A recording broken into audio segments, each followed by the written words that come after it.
Good afternoon. How are you?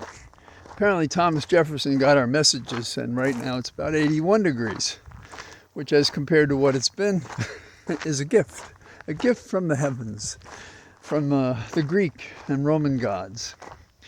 That's as approximate a cause and effect as I can come up with, given the chaos that we see on an almost a daily basis. In politics, you have to wonder if a person's in it long enough that they continue to have a soul. That is a harsh thing to say, but it made me think of it today when there are reports that Obama is talking to Biden to encourage him to withdraw with friends like these. And there's a presumption that should Biden relent as they approach him while he's recovering from COVID and withdraw from the race, people say things like, well, Kamala doesn't have to be the president. And others say, well, it must be that. But there's no agreement about who will follow. And there was a comment on the air about exactly this that I heard earlier. But you see, it fits that way. When the Dominican nuns and the Jesuits had their hands on me, I'm talking metaphorically, please. I know you have to be careful about saying these things. But when they were working on your mind, I had the impression as a kid that a bad man was a good man's problem. In other words, if you see somebody who's bad, it's not you're supposed to go out and give them the good word, the gospel, whether it be of ethics or of religion. And what I found over a lifetime is that the bad man is the temptation for the good man to become a bad man. Because, oh, look at that, he got that. Oh, and what am I getting, doing something right and ethical and good for the community and for myself. So I don't say this to be lecturing, rather to be observing Schiff, whom some were critical of because of how he basically tortured the rules by funding another candidate to give him an advantage to win. Politics and policies as a chess game is not the same thing.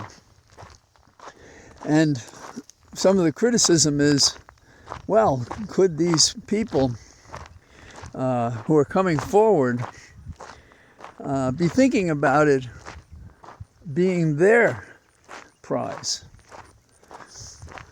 Ask yourself, if it is Kamala, who is her vice president? Who's in the mix now that's thinking of being in the mix in that campaign? Now, I haven't changed my position. I'm still for Biden. If any of you have looked at the numbers at 538, they're very interesting because it's like the nation is stuck. But then there are polls that ask things like, hey, do you think he should withdraw? And they say, a lot of people think he should withdraw. But you see, humans, unlike those of us who get down and mix in the fight, are conflict averse. Now, if you have to presume that these are the candidates, who are you for? And taking the polling of 538, Biden is several points ahead of Trump in there, who's likely to win the popular vote and things like that. And in this new poll, I didn't look at the horse rate numbers. I looked at how are the people responding to these two candidates, pluses and minuses. And Biden and Trump are very similar.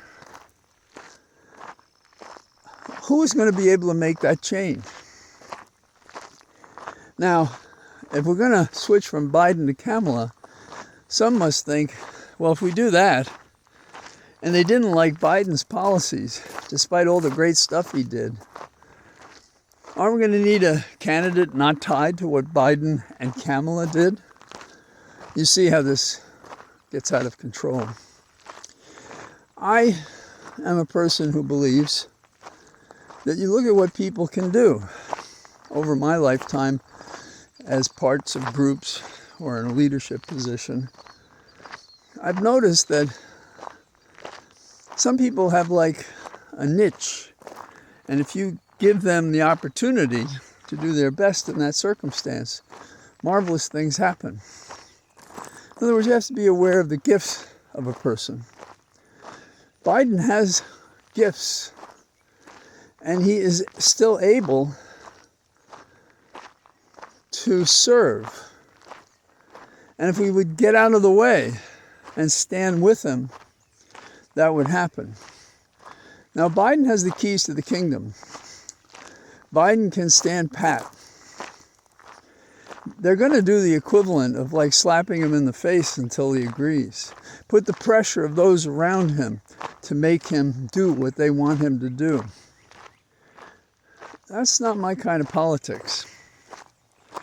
Those of us who've seen some violence, I did as a prosecutor, and as a kid in the streets, we saw, simple fistfights and things like that. And in some rare instances, something worse than that. But where do these people come off leaning into Biden and telling him they want to put him out to pasture? Ageism is rampant in America. Wisdom is not understood and therefore not considered as a factor. Service is not either. And going back to my original statement about a bad man being a good man's problem, Trump has done more than we could have appreciated when we see this dreaded drama working its way to pressure Biden. We expect Trump to be, criminal in his conduct, to ignore the franchise, to discriminate against people, to pressure people to do what needs be done, to spread disinformation. But in my experience in this last couple of weeks, the Democrats are mimicking his faults. Why? Well, the ends justify the means. It's another knock on the ethics of public service, that those who supposedly serve, they take shortcuts. Something is more important than doing it the right way. They go low, we go high. No, not this election. Nope. There is a critical defect in both parties. And Trump may have been the person who made it possible and likely and has caused our sufferance with it. It's an open secret that we're a capitalistic society. But we underestimate, in terms of conscious critical thinking, how it distorts all the things, the highfalutin good things, caring for others, equal before the law, non-discrimination, all of these things. And those who call it a Christian nation, love thy neighbor as thyself. And the Dems, they're not loving Biden. They're saying syrupy things about how much he's done. I don't think there probably could be a more piercing, hateful thing they could say to a man of his age and accomplishment, sitting there as the president who's won all these primaries and has all these voters who voted for him, millions, and has all these delegates. So they want to take it out of his hands. King of the hill. Who can climb up, pull the others out of the way with not so much as a thank you? Can you imagine being Biden in the White House, watching this go on when you've been psychologically punched and pushed to withdraw from the highest post in the strongest government in the world? How do you live with that? Over the years, I've seen distortions in the vote. We all have. But they were few and far between. But we're in a special season because the weakness of our Democratic leaders, the failure to stand by the ticket, the failure to give victory a chance, to create a chaos, is the kind of thing that will create a defeat for us.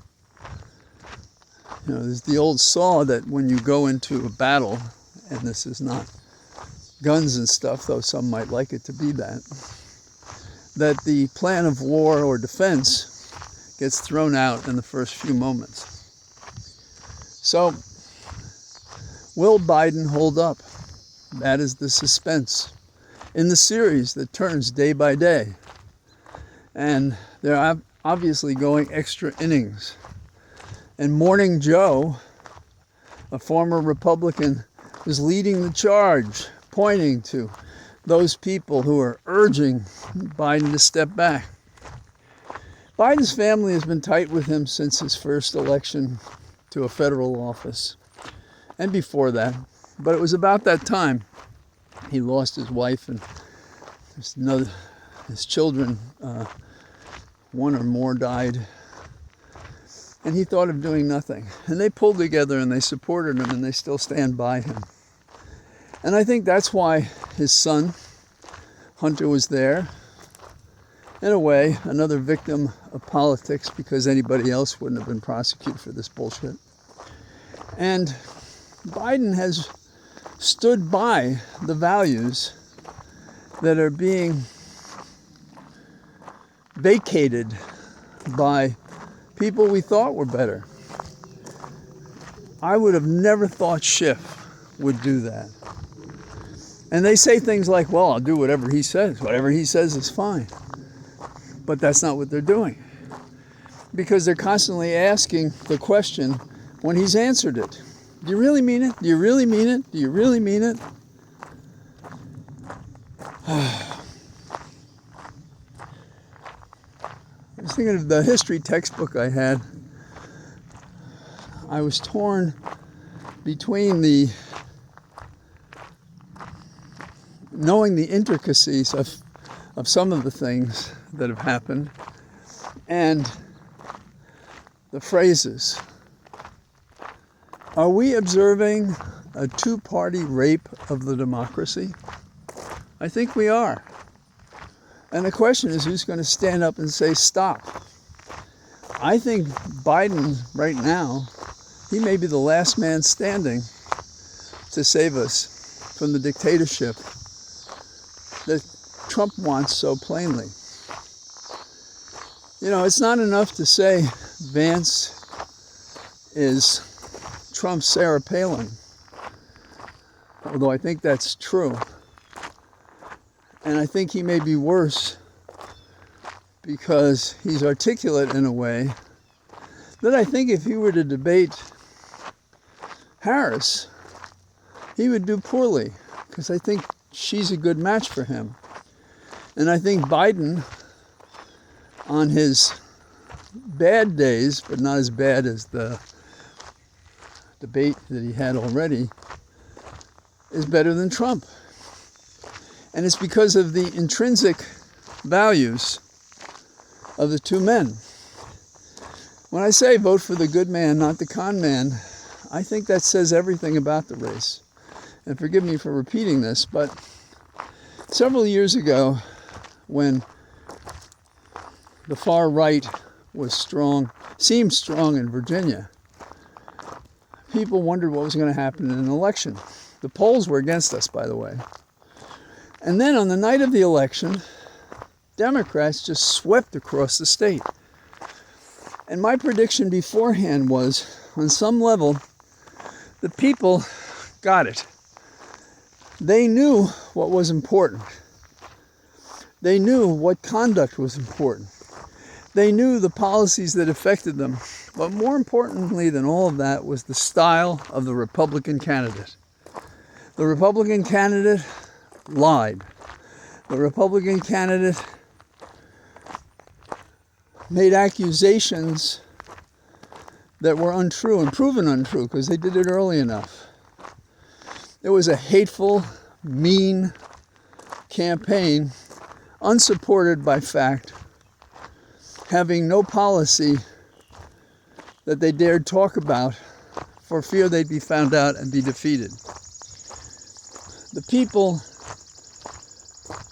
pulled back from this kind of candidate, this kind of government. If we trust the people, at least we'll get the people's view, which is supposedly what a democracy is about. But I think the paralysis I see in the polls, while everybody says, oh, terrible things are happening. 2/3 of the country want Biden to withdraw. Well, my unscientific sample is different. What I hear people say is they don't like what our Democrats are trying to do to Biden, and that they believe in Biden and they're going to stand by him, myself among them. So that's some of my thoughts today. There are other things going on, but this is the critical issue of our nation. Are we going to be the promise fulfilled of the Declaration and the Constitution, the laws and the history, the successes and the overcome challenges? Are we going to be that republic? Or are we going to mimic the bad practices and raw ambition that Trump has brought into the common area where we all live and breathe? And are we going to choose, as other nations have, a dictator who means us no good? And I'm saying this to you on the day that Trump is going to speak, and we have hosts who are going to say, let's see if the tone has changed. Well, the tone will change, but the man will not change. How many data points do you need to know this guy is a no-good scumbag? Oh, did I say that? Yes, I did. And there's probably not another word in the dictionary I could find that would parallel who and what he is. So, those are a couple of my thoughts. And I was thinking about Gone with the Wind. And tomorrow is another day. And I'm hoping that despite his illness, that the fact that he has COVID may insulate him from the people who would browbeat him into a result that would compromise our nation. If he believed, and I do think he did, that the soul of the nation was at risk when he went for it the first time, if they haven't worn him down and beaten him up and got him in the point they've tried to get him at, where, what am I doing this for? Like many other people, like the people who are badgering feel, if he can stay the course, we can regain the republic. That's what I think. So, it was nice being out on a relatively cool day, and I hope I get a chance tomorrow to talk to you as well. All the best. Bye.